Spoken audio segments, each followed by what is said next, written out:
Morning, everyone. Matthew with Be Different. It's Monday.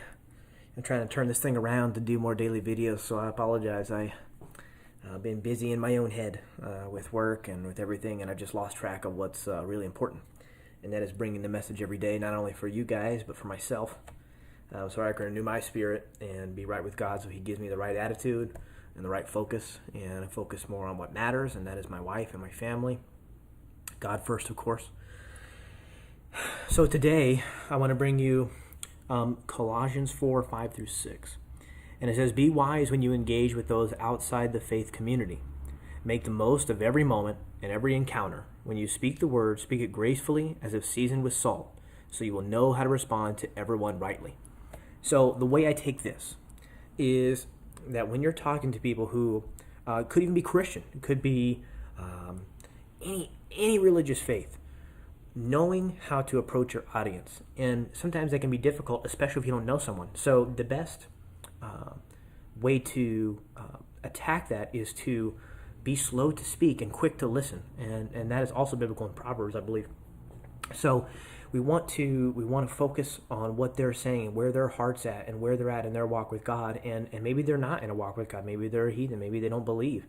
And it's important to be sensitive to that, and that you can easily offend someone being a Christian, especially this day and age.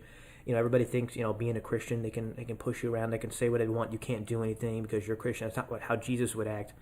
Some of that may be true, but some of it's not always true. And I personally believe that God is on your side and that He will defend you regardless of the situation. He will defend your honor. He will defend who you are, as long as you follow His ways and what He would do. There's always retribution on His side. Let God be the judge, as it says in the Word. So we don't want to do the judging because God will judge us, and a lot of times it's difficult to do. I have neighbors that, part of me just wants to be super confrontational and be ugly and be mean. The other part of me is like, you know what? That's not what God would do, because God would show mercy where it's the least deserved. He died on the cross for us. We didn't deserve any of that.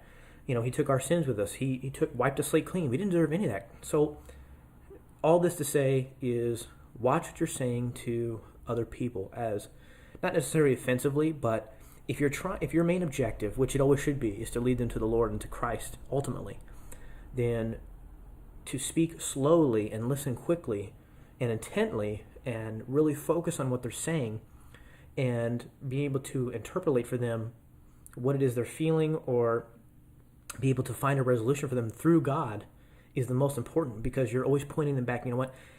And you can admit your faults to one to another. That's also biblical. Admitting your faults one to another allows you to be vulnerable in front of other people. Say, listen, I've screwed up too. This is what I've done.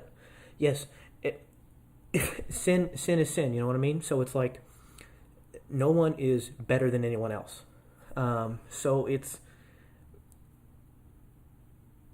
like we want to carefully articulate what we're saying to other people, because we are a reflection of God's light, of His image, and if we can show them that true mercy, true grace exists through ourselves, how greater is it that when God shows it to us? So all that to say, guys, be blessed today. Watch what you're saying, watch what you're doing, watch what you're writing, watch what your emails you're typing, body gestures you make, how you focus on other people. People are watching us. People are watching to see that, are we doing what we should do? Are we living the righteous life? Yes, we screw up. Pastors screw up. Missionaries screw up. Anybody who is flesh and blood screws up. That is in our nature. That is the free will that we have. That is the choices that we make. But it is through God's grace and forgiveness that we pull through, and that is the example that we need to show other people. That God's grace, no matter what they've gone through, is able to save them and to rescue them. Be different today, guys. I love you.